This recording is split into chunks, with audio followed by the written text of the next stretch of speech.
Hello everyone. Income tax authorities આપણો આજે second lecture છે. ફર્સ્ટ લેક્ચરમાં આપણે ઇન્કમ ટેક્સ ઓથોરિટીઝ વિશે વાત કરી હતી. બે ટાઈપ્સની ઇન્કમ ટેક્સ ઓથોરિટીઝ હોય છે, જેમાં first type income tax authorities આપણે લાસ્ટ લેક્ચરમાં કમ્પ્લીટ કરી. આજે આપણે second types income tax authorities એટલે કે એપેલેટ ઓર જ્યુડિશિયલ ઓથોરિટીઝ વિશે જોઈશું, જેમાં મેઇન 4 ઓથોરિટીઝની વાત કરીશું: appellate tribunal, high court, supreme court and settlement commission. બરાબર. અને બીજું છે એક ડેપ્યુટી કમિશનર્સ એટલે કે અપીલ્સ. તો આ 5 ટાઈપની આપણી એપેલેટ ઓર જ્યુડિશિયલ ઓથોરિટીઝ કહેવાય છે. આમાંથી તમને કોઈ પણ એક વિશે શોર્ટ નોટ અથવા તો શોર્ટ ક્વેશ્ચન પૂછી શકે. લાસ્ટમાં આપણે પણ જોયું હતું કે એમના પાવર્સ, એમની સત્તા કેટલી છે, એમની ઓથોરિટીને અંદર એમના વર્ક એમનું કેટલું છે, બરાબર, ફંક્શન, કોને કોના અંડરમાં કામ કરવાનું છે, કઈ રીતે આખું એક સ્ટ્રક્ચર છે, જેના વિશે આપણે લાસ્ટ લેક્ચરમાં જોયું હતું. તો આપણા આજે એપેલેટ ઓર જ્યુડિશિયલ ઓથોરિટીઝ જે છે એ આપણે જે લાસ્ટ લેક્ચરમાં જે આપણે ઓથોરિટીઝની વાત કરી હતી એના કરતાં અલગ છે.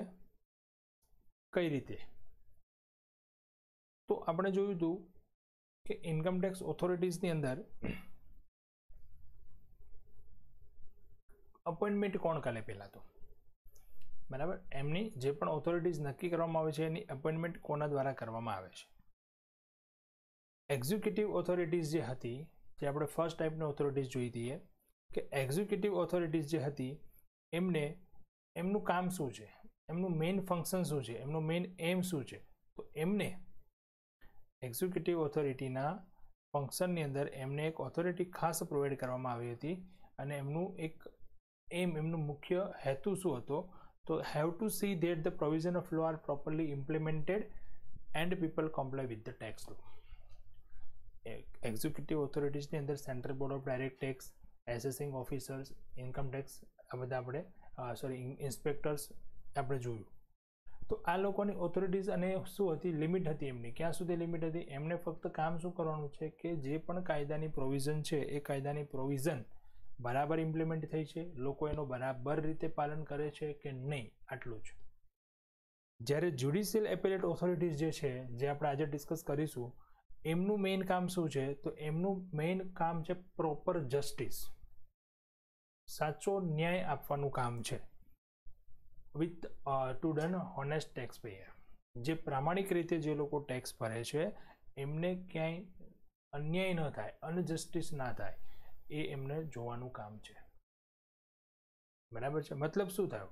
તો એક્ઝિક્યુટિવ ઓથોરિટીઝને કાયદાનું પાલન કરાવવાનું કામ સોંપી દીધું. એમને ચેક કરવાનું છે દરેક લોકો બરાબર કામ કરે છે કે નહીં. જો કોઈ ભૂલ કરે છે તો એમને એના પર શું પેનલાઇઝ કરવું, શું કરવું, એ પણ એમની ઓથોરિટીમાં છે. પણ ધારો કે કોઈ ઓનેસ્ટ ટેક્સ પેયર છે અને એમના પર કોઈ આવી એક્ઝિક્યુટિવ ઓથોરિટીઝ કોઈ પેનલ્ટી લગાવે કે તમે ટેક્સ નથી ભર્યો કે વગેરે કોઈ પણ પ્રોબ્લેમ ઊભા કરે, તો એ એસએસસી જે પર્સન છે એ ન્યાય મેળવવા માટે ક્યાં જશે? તો કે એપેલેટ જ્યુડિશિયલ ઓથોરિટીઝ પાસે. એમના માટે, એમનું ઓનેસ્ટ ટેક્સ પેયર માટે એમનું જે કામ છે એ કામને કંટ્રોલ કરવા માટે આ એક ઓથોરિટીઝ બનાવી છે. બરાબર છે. તો એના અંદર સૌથી પહેલાં આજે આપણે જોઈએ ડેપ્યુટી કમિશનર અપીલ્સ. ડેપ્યુટી કમિશનર અપીલ્સ શું છે એના વિશે પહેલાં સમજીએ. ઓકે. એપેલેટ ઓર જ્યુડિશિયલ ઓથોરિટીઝમાં આપણે ફર્સ્ટ જોઈએ છીએ એપેલેટ ડેપ્યુટી કમિશનર. બરાબર. આપણે કોના વિશે જોઈએ છીએ ત્યારે? Deputy commissioner.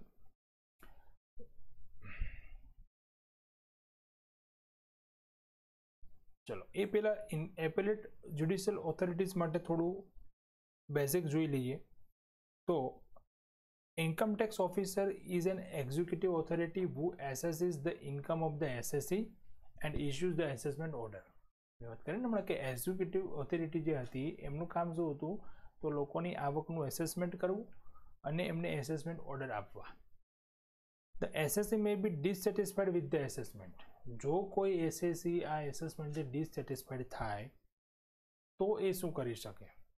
તો in that case appellate authorities are appointed by the government who would listen to the appeal and try to give justice. Executive authorities જે હતી એમની એપોઇન્ટમેન્ટ કોણ કરે છે? Central government. અને એના અંડરમાં જે લોકો હતા એની પછી કોણ કરે છે? CBDT, central board of direct tax. પણ અહીંયા જે એપેલેટ જ્યુડિશિયલ ઓથોરિટીઝ છે એનું ડાયરેક્ટ કન્સર્ન ગવર્મેન્ટ ઉપર છે.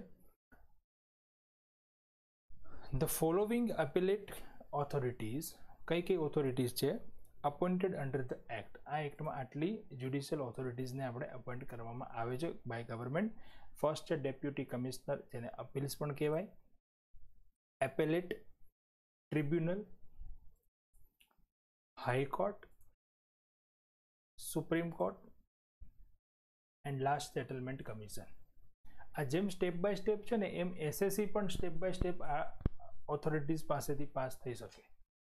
સૌથી પહેલાં એ કમ્પ્લેન કરશે, ડેપ્યુટી કમિશનર, એપેલેટ ટ્રિબ્યુનલમાં જશે, હાઈકોર્ટ, સુપ્રીમ કોર્ટ અને લાસ્ટ સેટલમેન્ટ કમિશન. બરાબર છે? તો ચલો આ બધા વિશે આપણે થોડું જોઈએ ઓથોરિટીઝ માટે. તો ફર્સ્ટ છે ડેપ્યુટી કમિશનર, જેને અપીલ્સ પણ કહીએ. તો ડેપ્યુટી કમિશનરનું વર્ક શું છે? અપોઇન્ટમેન્ટ કોણ કરે છે અને એ કયા કયા કાર્યો કરી શકે છે, એસએસસીને કઈ રીતે હેલ્પફુલ થાય છે એના વિશે આપણે જોઈએ. તો deputy commissioner appointed by central government. આ શોર્ટ ક્વેશ્ચનમાં એમસીક્યુઝમાં ખાસ તમારે યાદ રાખવાનું છે. His main function is to hear the appeals filed by the assessee who is dissatisfied with the order of income tax officer. અને ઇન્કમ ટેક્સ ઓફિસર કોણ હતું? ITO. લાસ્ટ લેક્ચરમાં યાદ કરો, ઇન્કમ ટેક્સ ઓફિસર આપણે જોયું એસેસિંગ ઓફિસર. તો income tax officer દ્વારા જો કોઈ પણ એસેસમેન્ટ કરવામાં આવ્યું હોય અને એ એસેસમેન્ટથી કોઈ પણ એસએસસી જો ડિસસેટિસ્ફાઈડ હોય તો એ ડેપ્યુટી કમિશનરને અપીલ્સ કરી શકે છે. બરાબર? અને એ અપીલ સાંભળવાનું કામ ડેપ્યુટી કમિશનરનું છે. And such appeal is to be made to him within 30 days from the date of the order. અમને અપીલ કરવી હોય તો એના માટે ટાઈમ લિમિટ છે, ગમે ત્યારે કરી શકે એવું નહીં. ઓર્ડર આપવામાં આવે એ ઓર્ડરના 30 દિવસની અંદર એમને અપીલ કરવી જોઈએ. Deputy commissioners are under the control of the board, but the board can not interfere of their appellate function. Board મતલબ central board of direct tax. Deputy commissioner છે એ કંટ્રોલ્ડ બાય બોર્ડ છે, બરાબર, but board can not interfere of their appellate function. એટલે જે deputy commissioner જે છે એ લોકો બોર્ડના અંડર કંટ્રોલમાં છે, પણ એ જે અપીલની કાર્યવાહી કરે છે એમાં કોઈ ઇન્ટરફિયર બોર્ડ કરી શકતું નથી. મતલબ ત્યાં એ ઇન્ડિપેન્ડન્ટ છે, સ્વતંત્ર છે. If the deputy commissioner gives a decision against the income tax department, it can go in appeal to the appellate tribunal. SSC છે એ એસએસસી ઇન્કમ ટેક્સમાં ક્યારે પણ અપીલ કરે તો એ અપીલ કરે છે મતલબ એ લડે છે તો એ કોની સામે લખે છે? ઇન્કમ ટેક્સ ડિપાર્ટમેન્ટ સામે. આ ઓથોરિટીઝ બધી કોની છે? Income tax department. તો જો અહીંયા કોઈ પણ એવું ડિસિઝન છે એ ડેપ્યુટી કમિશનર ઇન્કમ ટેક્સ ડિપાર્ટમેન્ટના અગેન્સ્ટમાં આપે તો એ આ અપીલને એપેલેટ ટ્રિબ્યુનલમાં લઈ જઈ શકે છે. બરાબર છે? એને આ માન્ય ન હોય તો. In disposing of an appeal, they can confirm, reduce, enhance or annul the assessment of the ITO. આ અપીલ જે આપણે આગળ લઈ જઈએ છીએ એમાં એક શું કન્ફર્મ કરે છે? તો રિડ્યુસ એટલે ઘટાડે છે, એનહાન્સ વધારે છે, શું તો કે annual the assessment of the ITO, income tax ઓફિસરનું એસેસમેન્ટ જે હોય છે એ એસેસમેન્ટ વધારવું ઘટાડવું જે પણ કરવું એ કન્ફર્મ કરે છે આ અપીલની અંદર. He may set aside the assessment and refer the case back to the income tax officer for making a fresh assessment. જો એસએસસી દ્વારા અપીલ કરવામાં આવે અને એસએસસીનો જ વાંક નીકળે છે, એસએસસી પોતે ગુનામાં છે, તો ડેપ્યુટી કમિશનર જે છે એ ફરી વખત નવું ફ્રેશ એસેસમેન્ટ કરવાની પરવાનગી પણ ઇન્કમટેક્સ ઓફિસરને આપી શકે છે. If there is an appeal against the order of the ITO imposing a penalty, he may confirm or cancel the penalty. કોઈ એસએસસી હોય, કોઈ એમણે અપીલ કરી હોય આઈટીઓના વિરુદ્ધમાં કે એમણે મને ખોટી પેનલ્ટી ઇમ્પોઝ કરી છે, તો ડેપ્યુટી કમિશનર જે છે એ આ પેનલ્ટી કેન્સલ્ડ પણ કરી શકે છે અથવા કન્ફર્મ કરે કે આટલી પેનલ્ટી ભરવાની છે. બરાબર છે. તો આ ડેપ્યુટી કમિશનર એટલે કે અપીલ વિશેની શોર્ટ નોટ્સ હતી, જેમાં આટલા પોઈન્ટ્સ ખાસ અગત્યના આપણે યાદ રાખવાના છે. બરાબર. સેકન્ડ ઓથોરિટી છે જ્યુડિશિયલ ઓથોરિટીમાં એપેલેટ ટ્રિબ્યુનલ. બરાબર, આપણે વાત કરીએ ને એપેલેટ ટ્રિબ્યુનલ, હમણાં જ વાત કરી કે ડેપ્યુટી કમિશનરનો જો કોઈ પ્રોબ્લેમ હોય તો પછી એ ક્યાં જઈ શકે આગળ? એપેલેટ ટ્રિબ્યુનલમાં. આ બહુ જ મોસ્ટ ઇમ્પોર્ટન્ટ છે અને એકદમ ઇમ્પોર્ટન્ટ અને ઇન્ડિપેન્ડન્ટ બોડી છે. This is an independent body for the executive wing of the income tax department. Independent body એટલે અહીંયા એક એવા લોકોનું એસોસિએશન છે જે એકદમ ઇન્કમટેક્સ ડિપાર્ટમેન્ટથી અલગ છે, એકદમ સ્વતંત્ર છે. મતલબ એ એસએસસી માટે પણ સારું ગણાશે અને ઇન્કમટેક્સ ડિપાર્ટમેન્ટ માટે પણ બેનિફિશિયલ છે. જે કોઈનો પક્ષ નથી લેતું, એકદમ સ્વતંત્ર રીતે ડિસિઝન લેશે. બરાબર, કોઈના પક્ષમાં નહીં. Its function is to hear appeal against the order of the deputy commissioner. હવે એનું મેઇન કામ શું છે? તો એનું મેઇન કામ છે appeal against the order of the deputy commissioner. Deputy કમિશનરે જે ચુકાદો આપ્યો કે જે પણ કોઈ ડિસિઝન આપ્યું એ ડિસિઝન પણ જો એસએસસીને માન્ય નથી અથવા તો ઇન્કમટેક્સ ડિપાર્ટમેન્ટને માન્ય નથી, તો એ ક્યાં જશે? એપેલેટ ટ્રિબ્યુનલમાં. તો એપેલેટ ટ્રિબ્યુનલનું મુખ્ય કામ શું થયું? જે આ ડેપ્યુટી કમિશનરની અપીલ છે એ સાંભળવાનું કામ થયું. બરાબર છે. Tribunal is constituted by the central government. Central government દ્વારા એની સ્થાપના રચના કરવામાં આવે છે. It function under the ministry of law. કાયદા તંત્ર હેઠળ એનું સંચાલન પૂરું કરવામાં આવે છે. The tribunal consist of 2 classes of members. આ જે ટ્રિબ્યુનલ બનાવવામાં આવે એમાં 2 પ્રકારના મેમ્બર હોય છે, vice judicial member and accountant members. Judicial એટલે કાયદાકીય, જે કાયદાના નિષ્ણાંત હોય, એન્ડ અકાઉન્ટન્ટ મેમ્બર્સ પણ હોય છે, જે એકાઉન્ટ્સનું કામ કરતા હોય છે. The central government may appoint as many judicial and accountant members as it may think fit.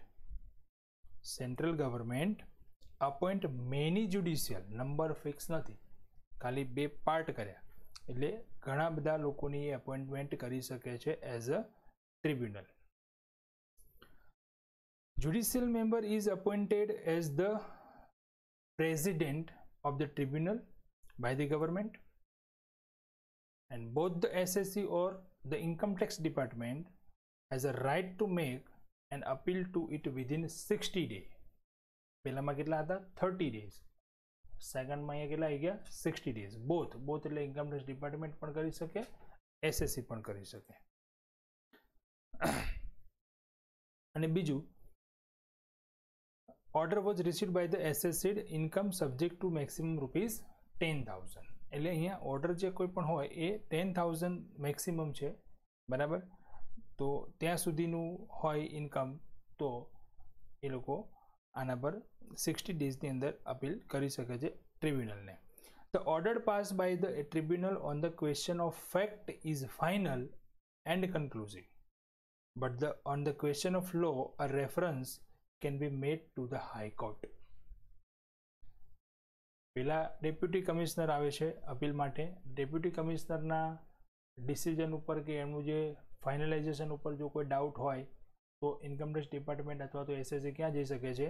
ટ્રિબ્યુનલમાં, appellate ટ્રિબ્યુનલમાં જઈ શકે છે. એપેલેટ ટ્રિબ્યુનલમાં પણ એવું કહેવામાં આવે છે કે એમનો જે ક્વેશ્ચન જે ફેક્ટ એન્ડ ફાઇનલ એ કન્ક્લુઝિવ જે આપે છે એ ફેક્ટ એન્ડ ફાઇનલ જ હોય છે, પછી આગળ જવાની જરૂર હોતી નથી. બટ અહીંયા લખી દીધું ક્વેશ્ચન ઓફ લો, જો કાયદાનું ક્યાંક પ્રોબ્લેમ થતો હોય, કાયદાની કોઈ પ્રોવિઝન ક્યાંક લેપ થતી હોય તો પછી એ કોર્ટની મેટર થઈ જાય, તો પછી એ ક્યાં જઈ શકે? હાઈકોર્ટમાં જઈ શકે. બરાબર છે. બોથ, બંને પક્ષકારો હોય, ડિપાર્ટમેન્ટ પણ જઈ શકે, એસએસસી પણ જઈ શકે. If the tribunal refuse to make a reference to the High Court, the aggrieved party can itself make an appeal directly to the High Court. ક્યારેક ટ્રિબ્યુનલ પોતે જ રિકમેન્ડ કરે કે ભાઈ આમાં અમારું કામ નથી, હવે તમે હાઈકોર્ટમાં જાઓ, કોર્ટમાં જાઓ, અથવા ના કરે તો એ લોકો સેલ્ફ જાતે પણ જઈ શકે છે. બરાબર છે. અને આપણે ઇન્કમટેક્સ લોની અંદર એના ફેક્ટર્સમાં જ જોયું હતું ને, ઇન્કમટેક્સ એક્ટ 1961, પછી રૂલ્સ હતા, અને ત્રીજો એક પોઈન્ટ હતો લીગલ ડિસિઝન્સ બાય કોર્ટ. તો આવી રીતે જ્યારે પ્રોબ્લેમ્સ કંઈ ક્રિએટ થયા હોય અને એ મેટર કોર્ટમાં ગઈ હોય અને કોર્ટમાં પછી એનું જે ચુકાદો આવે તો એ ચુકાદો એનું જે ડિસિઝન એ પણ એક એક્ટ બની જાય, મતલબ એક કાયદો જ બની જાય કે આ પ્રોવિઝનનું એનું આખું ઇન્ટરપ્રિટેશન આ પ્રમાણે થયું. બરાબર છે. એનું આખું અર્થઘટન એ પ્રમાણે થશે. ચલો, થર્ડ છે high court. Only questions of law arising out of the order of the tribunal. Only questions of law, એટલે ફક્ત કાયદાને લગતો ક્વેશ્ચન હોય તો જ out of the order of the tribunal can be referred to the high court, તો જ હાઈકોર્ટમાં જશે. It can be made through the tribunal, tribunal દ્વારા જ થશે. The application to the tribunal for making a reference in the High Court is to be made within 60 days from the date of service of tribunal. જો પહેલા 30 days હતા deputy કમિશનરને appeal કરવા માટે, આપણે ટ્રિબ્યુનલમાં જવું હોય તો 60 ડે હતા, અને ટ્રિબ્યુનલમાંથી હાઈકોર્ટમાં જવું હોય તો પણ પહેલાં આપણે ટ્રિબ્યુનલને શું કરવું પડશે? એક રેફરન્સ માટે માગવું પડશે કે તમે રેફર કરો, અને એ રેફર કરશે 60 ડેઝની અંદર, તો પછી આપણે હાઈકોર્ટમાં એ મેટર લઈ જઈ શકાય. If the tribunal refuse to refer the case to High Court, હવે જો ટ્રિબ્યુનલ રેફરન્સ ના આપે, રેફર ન કરે, on the ground that no question of law is involve, એવું કહી દે કે આમાં કોઈ કાયદાનું કંઈ બાબત મેટર કરતી નથી, તો પછી શું કરી શકીએ? then the applicant may apply to the High Court directly within 120 days. જો ટ્રિબ્યુનલ રેફરન્સ રેફર કરે તો 60 ડેમાં આપણે જઈ શકીએ, અને જો ટ્રિબ્યુનલ ના પાડે, રિફ્યુઝ કરે, તો એપ્લિકેન્ટ ડાયરેક્ટલી 120 દિવસની અંદર from the date of which is served with notice of such refusal, tribunal refusal આપે ત્યારથી. If the high court is not satisfied with the correctness of the decision of the tribunal, it may ask the tribunal to state the case and to refer it. હવે અહીંયા એવું કહે છે કે if the high court is not satisfied with the correctness of the decision, high court પણ satisfaction ન આપી શકે, એટલે હાઈકોર્ટને પોતાને સેટિસ્ફેક્શન નથી જે ટ્રિબ્યુનલે ડિસિઝન આપ્યું એના પર, it may ask the tribunal, ટ્રિબ્યુનલને પૂછી શકે to state the case and to refer, case તપાસો અને હવે તમે રેફર આપો. રેફર આપણે ના પાડી હોય તો 120 દિવસમાં એસએસસી કે ડિપાર્ટમેન્ટ જઈ શકે હાઈકોર્ટમાં, અને હાઈકોર્ટને કેસ જોતા એવું લાગે કે આમાં કાયદાની બાબત છે તો ટ્રિબ્યુનલે કેમ રેફર નથી કર્યું, તો પછી એ ફરી એને પૂછી શકે અને એની પાસે રેફર માગી શકે. In that case the tribunal is bound to do સો, અને આ પ્રમાણે હાઈકોર્ટ જો એને કહેશે તો પછી ટ્રિબ્યુનલને પણ રેફરન્સ આપવું પડશે. બરાબર. તો આ હાઈકોર્ટનું વર્ક લિમિટ થઈ ગઈ, આટલું એનું વર્ક છે, અને આ પ્રમાણે ટેક્સની અંદર, ઇન્કમટેક્સ એક્ટની અંદર હાઈકોર્ટનો રોલ હોય છે. નેક્સ્ટ એના પછી નંબર 4 છે supreme court. An appeal can be made to the Supreme Court from any judgment of the High Court given in reference made to it within 90 days from the date of such judgment. Appeal can be made to the Supreme Court. Supreme Court ને appeal કરી શકાય from the judgment from any judgment of હાઈકોર્ટે જે પણ judgement આપ્યું હોય એ જજમેન્ટને આપણે ફરી અપીલ ક્યાં કરી શકીએ? સુપ્રીમ કોર્ટમાં કરી શકીએ within 90 days from the date of such judgment. આ જજમેન્ટ જ્યારે આપ્યું એના પછીના 90 daysની અંદર કોઈ પણ પાર્ટીઝ એ સુપ્રીમ કોર્ટમાં અપીલ કરી શકે, but the High Court should certify that the case fit for appeal to the Supreme Court. પણ એમને હાઈકોર્ટ પાસેથી સર્ટિફાઈ કરાવવું પડશે કે અમે આ કેસ સુપ્રીમ કોર્ટમાં ફાઇલ કરીએ. જો હાઈકોર્ટ નહીં કરે તો પછી સુપ્રીમ કોર્ટમાં જઈ શકાશે નહીં. હાઈકોર્ટનું જજમેન્ટ જે છે જજમેન્ટ તમને માન્ય કેમ નથી તો એનું કંઈક તમારે રીઝન આપવું પડે, અને એ રીઝનના કારણે હાઈકોર્ટ આપણને જો કેસ ફિટ છે અપીલ માટે સુપ્રીમ કોર્ટ માટે એવું સર્ટિફાઈ કરી આપે તો આપણે સુપ્રીમ કોર્ટમાં અપીલ કરી શકાય. સેકન્ડ છે એમાં, if on an application made under section 265 the tribunal is of the opinion that on account of a conflict in the decision of High Court in respect of any particular question of law, it is necessary to make a reference direct to the Supreme Court. The tribunal can make a direct reference to the Supreme Court through its president. If on an application made under section 265, એક section 265 ની અંદર જણાવવામાં આવ્યું છે કે the tribunal is of the opinion that on account of a conflict મતલબ જે દલીલો થાય છે એ in the decision of high court, હાઈકોર્ટના ડિસિઝનની અંદર જે કંઈ પ્રોબ્લેમ છે in the respect of any particular question, કોઈ પર્ટિક્યુલર ક્વેશ્ચન ઓફ લોમાં હશે તો જ હાઈકોર્ટમાં જશે, લોનો પ્રોબ્લેમ હશે તો જ it is necessary to make reference direct to the Supreme court. અને એ ડાયરેક્ટ સુપ્રીમ કોર્ટને રેફરન્સ કરવા માટે બંધાયેલું છે, ટ્રિબ્યુનલ પણ આપી શકે છે. The tribunal can make a direct reference to the Supreme Court through its president. જે ટ્રિબ્યુનલનો પ્રેસિડેન્ટ અચ્છા હાઈકોર્ટ આપણને રેફરન્સ ના આપે મતલબ સર્ટિફાઈ ના કરે સુપ્રીમ કોર્ટ જવા માટે તો ટ્રિબ્યુનલ પણ સુપ્રીમ માટે આપણને જવા માટે આપી શકે છે પ્રેસિડેન્ટ દ્વારા. And the decision of the Supreme Court on the question of law is final. એટલે સુપ્રીમ કોર્ટનું ડિસિઝન આવે એ ફાઇનલ. સર્વોચ્ચ અદાલત છે ને દેશની સૌથી મોટી અદાલત છે. નંબર 5 છે અને ઇમ્પોર્ટન્ટ છે સેટલમેન્ટ કમિશન. સેટલમેન્ટ કમિશનની સ્થાપના કરવામાં આવી છે 1 એપ્રિલ 1979. જે આ કમિશન છે the commission is empowered two settle any case which is pending for disposal before an income tax authority. Income tax authority એટલે અહીંયા કોઈ પણ પ્રકારની ઓથોરિટી, એક્ઝિક્યુટિવ હોય કે જ્યુડિશિયલ હોય, એમના અગેન્સ્ટ અથવા તો એમની સામે કોઈ પણ કેસ છે એ કેસને સેટલડ કરવા માટેનું એમની પાસે પાવર છે, એ સત્તા છે કે એ આ કોર્ટમાં ગયા પહેલાં, અપીલમાં ગયા પહેલાં સેટલમેન્ટ કમિશનમાં જઈ અને એનું સોલ્યુશન લાવી દેવું. આમ તો જો આપણે ચેન્જ જોઈએ તો સૌથી પહેલાં જો ઇન્કમટેક્સ ડિપાર્ટમેન્ટના કોઈ પણ અધિકારીઓ એટલે કયા જે એક્ઝિક્યુટિવ ઓફિસર્સ હતા એમના અગેન્સ્ટ અને એસએસસી અગેન્સ્ટ જો કોઈ પ્રોબ્લેમ્સ ઊભા થાય તો એ બંને એટલે કે ડિપાર્ટમેન્ટ અથવા તો એસએસસી એ બંને સૌથી પહેલી અપીલ ક્યાં કરે છે ડેપ્યુટી કમિશનરને વિધિન 30 days. 30 daysની અંદર એ કમ્પ્લેન કર્યા પછી જો એમનું જે પણ ડિસિઝન આવે એ સેટિસ્ફેક્શન ના હોય તો પછી વિધિન 60 days લોકો ઇન ધ ક્વેશ્ચન ઓફ લો એટલે કે જે કાયદાના કારણે પ્રોબ્લેમ ઊભા થયા હોય, કાયદાની કંઈક પ્રોવિઝનનો કંઈક લેપ થયો હોય તો પછી એ ક્યાં જાય છે હાઈકોર્ટમાં. હાઈકોર્ટના ડિસિઝનમાં પણ એ પ્રોબ્લેમ હોય કે એમને સેટિસ્ફેક્શન ના હોય તો હાઈકોર્ટ પાસેથી સર્ટિફાઈ અથવા તો એપેલેટ પાસેથી સર્ટિફાઈ કરી અને ક્યાં જશે સુપ્રીમ કોર્ટમાં, અને સુપ્રીમ કોર્ટનું જે ડિસિઝન આવશે એ ફૂલ એન્ડ ફાઇનલ. પણ આ બધી જો ચેનમાં નથી જવું તો ઇન્કમટેક્સ ઓથોરિટીઝ જે છે એ ઇન્કમટેક્સ ઓથોરિટીઝની પાસે આ સત્તા છે, એમને માટે એક સેટલમેન્ટ કમિશનની રચના કરી છે કે એ લોકો એસએસસીને બોલાવે અથવા એસએસસી પાસેથી સેટલમેન્ટ કમિશનમાં એક મિટિંગ કરી અને જે પણ પ્રોબ્લેમ છે એ સોલ્યુશન કરવાના પ્રયત્ન કરવામાં આવે. બરાબર છે.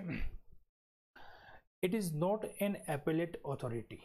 આ એપેલેટ ઓથોરિટી નથી. એપેલેટ મતલબ જ્યુડિશિયલ ઓથોરિટી નથી.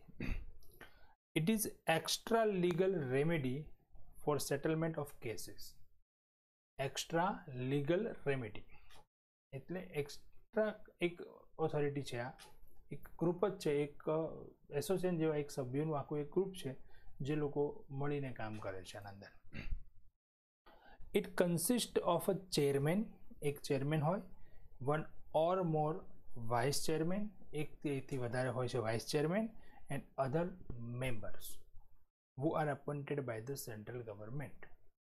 અહીંયા તમે ગમે ત્યાં જોશો ને બધાની એપોઇન્ટમેન્ટ કોણ કરે છે?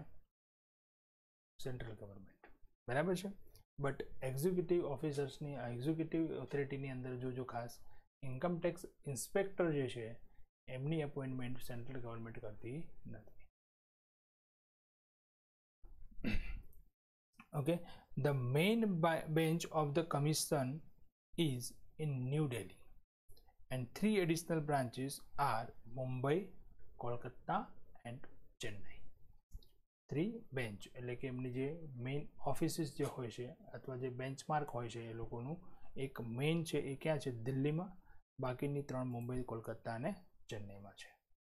બરાબર છે ફ્રેન્ડ્સ. તો આપણે આજે જોયું કે ઓથોરિટીની અંદર જે વાત કરી હતી લાસ્ટ આપણે જે, એ દરેક ઓથોરિટીઝ પછી આપણે એમની સેટલમેન્ટ કમિશન જે એક છે એક અલગ એવી બોડી બનાવવામાં આવી છે જેના દ્વારા આપણે આ ચેઇન છે એ ચેઇનમાં ન જવું હોય તો પણ આપણે એનું સોલ્યુશન લાવી શકાય. બરાબર છે. અને એ સેટલમેન્ટ કમિશન છે એ સેટલમેન્ટ કમિશનનું મેઇન ઓબ્જેક્ટ શું છે, મેઇન એનો પાવર, એમને કેટલી સત્તાઓ આપવામાં આવી છે, તો એના વિશે આપણે હવે લાસ્ટ જોઈએ.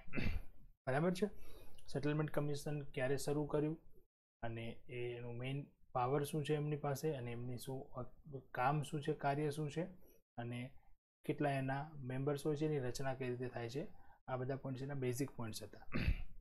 નેક્સ્ટ જોઈએ હવે તો છે ઓબ્જેક્ટ, મુખ્ય હેતુ શું છે settlement કમિશનનો.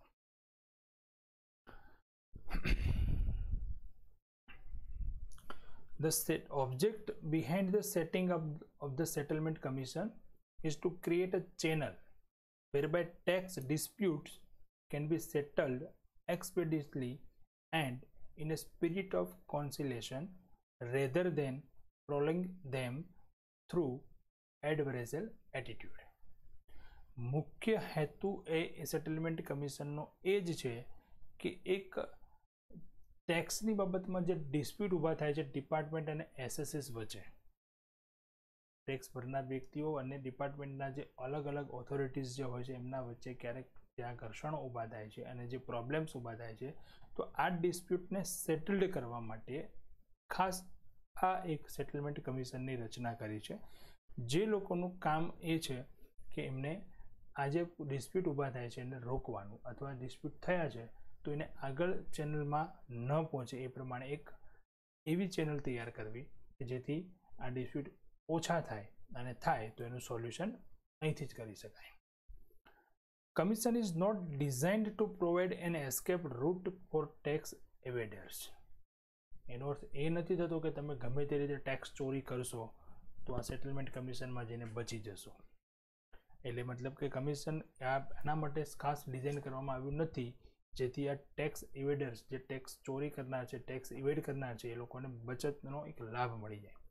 It is in fact designed to provide a balanced resolution of tax dispute with a view to avoid lengthy and litigation which helps neither the department nor the member of the trade and industry.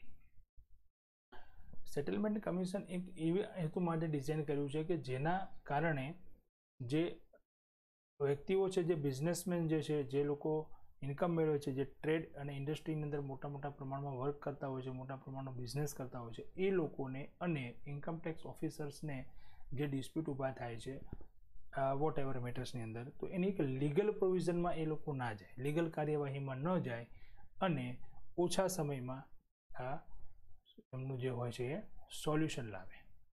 બરાબર છે.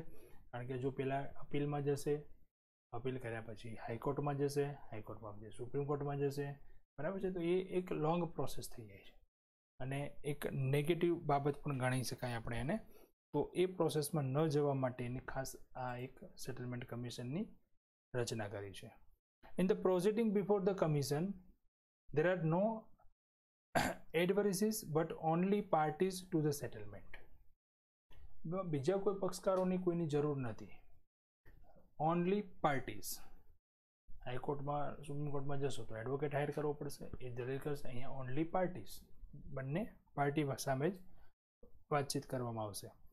એની assessee can make an application in such form and in such manner as may be prescribed by the commission and containing full and true disclosure of his tax liability which has not been disclosed before the proper officer having jurisdiction.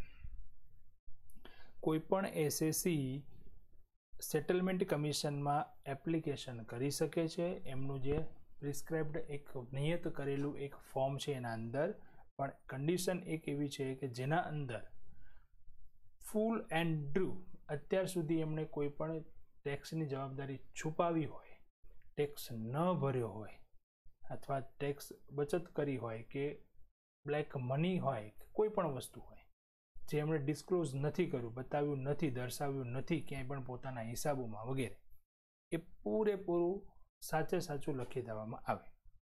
બરાબર. જે પોતાના જ્યુરિડિક્શનની અંદર આવતા ઓફિસર્સે એમને જણાવ્યું હોય. The manner in which liability has been derived, ત્યાર પછી એનું સેટલમેન્ટ થશે કઈ રીતે કરવું. બટ અહીંયા true and false full and true એક વર્ડ ખાસ અગત્યનો છે, જે પ્રમાણે એમને જણાવવું પડશે. બરાબર છે. તો આ મુખ્ય હેતુ હતો સેટલમેન્ટ કમિશનની રચના કરવા માટેનો. સત્તા એની કેટલી છે એ જોઈ લઈએ. તો સેટલમેન્ટ કમિશનની મુખ્ય સત્તાઓ કઈ કઈ આપવામાં આવી છે, કેટલા કામ કરી શકે છે. તો મેઇન 3 અહીંયા આપણને પાવર્સ આપેલા છે. ફર્સ્ટ જોઈએ તો સેટલમેન્ટ કમિશનની પાવર્સ માટેની વાત કરીએ તો the settlement commission has power to grant immunity from prosecution for any offence under the central excise act for the time or under the Indian panel code or the case covered by the settlement commission. Settlement commission પાસે એક મુખ્ય સત્તા છે, જે કોઈપણ પ્રકારના central એક્સાઇઝની અંદર કોઈપણ પ્રકારનો ગુનો કરેલો હોય તો એને ઇન્ડિયન પેનલ કોડની અંદર, એટલે કે for the time or under the Indian panel Code or the case covered by the settlement commission, બરાબર છે, એમને grant immunity from the prosecution, બરાબર છે, ફોર એની ઓફન્સ. કોઈ પણ પ્રકારનો એને ગુનો કર્યો હોય સેન્ટ્રલ એક્સાઇઝ એક્ટની અંદર તો એને થોડી રાહત આપવા માટેનું કામ કરે છે સેટલમેન્ટ કમિશન. બરાબર છે.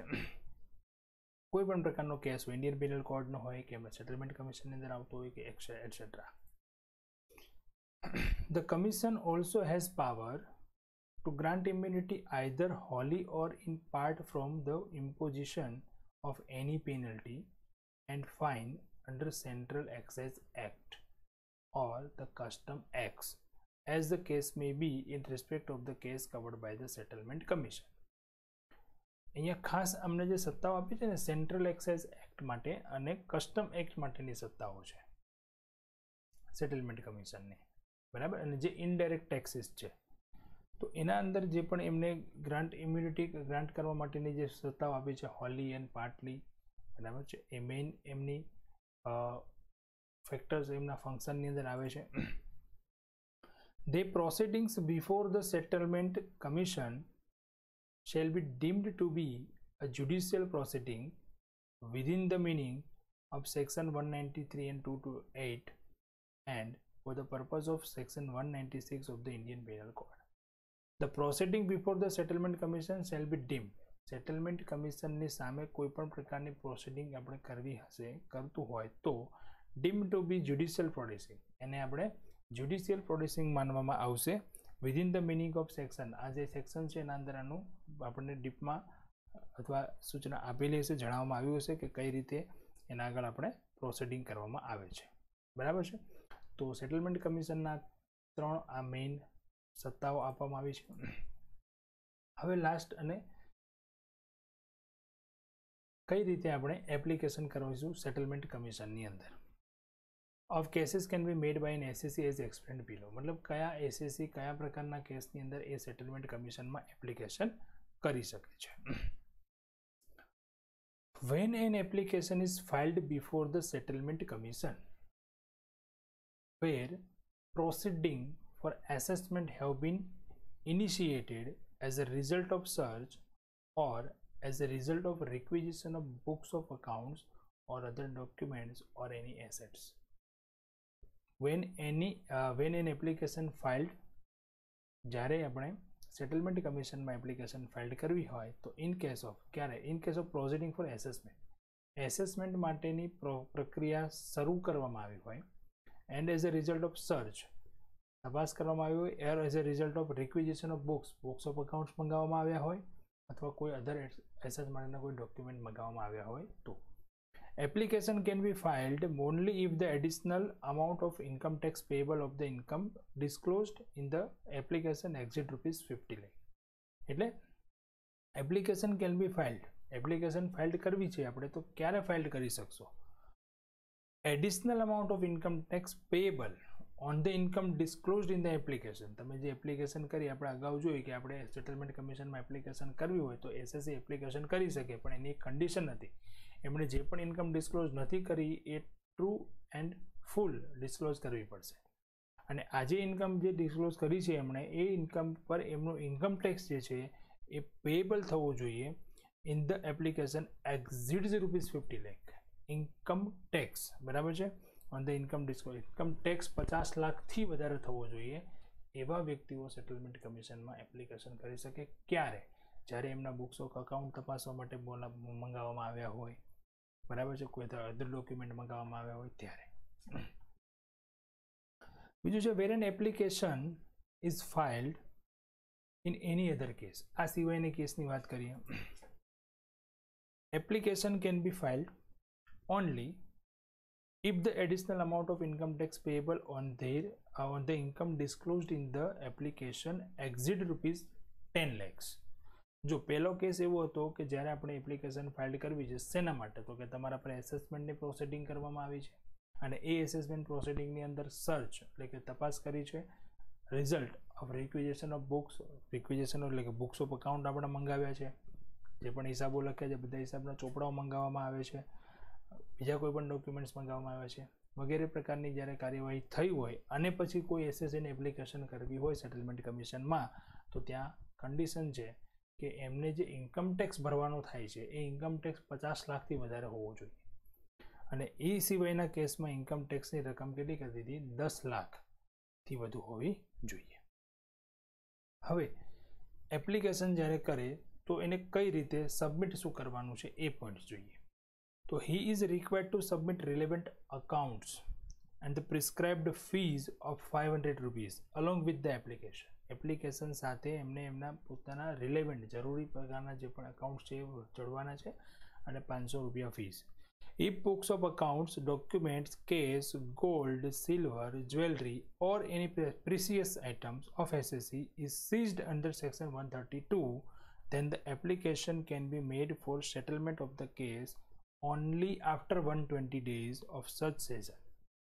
કોઈ એસએસસીના આ બધી વસ્તુ જે અહીંયા જણાવ્યું છે ગોલ્ડ, સિલ્વર, જ્વેલરી, કેશ આ બધું સીઝ કરી દેવામાં આવ્યું, સીલ કરી દેવામાં આવ્યું હોય તો આ સેટલમેન્ટ કમિશનમાં આપણે એપ્લિકેશન કરી શકીએ, પણ ક્યારે?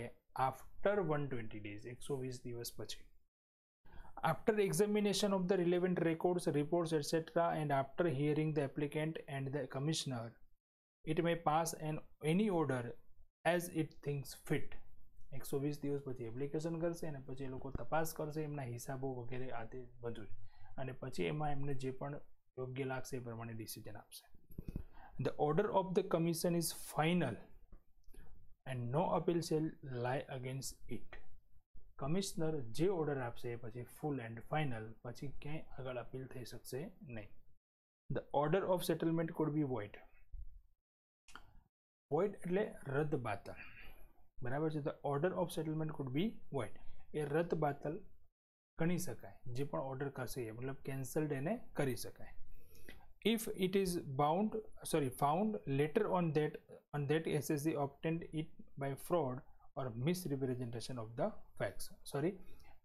Mistake છે મારી. The order of settlement could be void if it is found later on that SSC obtained it by fraud or misrepresentation of the facts. void મતલબ અહીંયા એક જે ચુકાદો આપી દીધો એ પછી ખબર પડે, જે ડિસિઝન આપી દીધું પણ પછી ખબર પડે કે આ જે વસ્તુ હતી એ એસએસસીએ બાય ફ્રોડ ગેઇન કરી છે, મિસરિપ્રેઝન્ટેશન દ્વારા ગેઇન કરી છે, કોઈને મતલબ ગેરસમજણથી કે ગેરસમજૂતીથી એમણે વસૂલ કરી છે, મેળવી છે.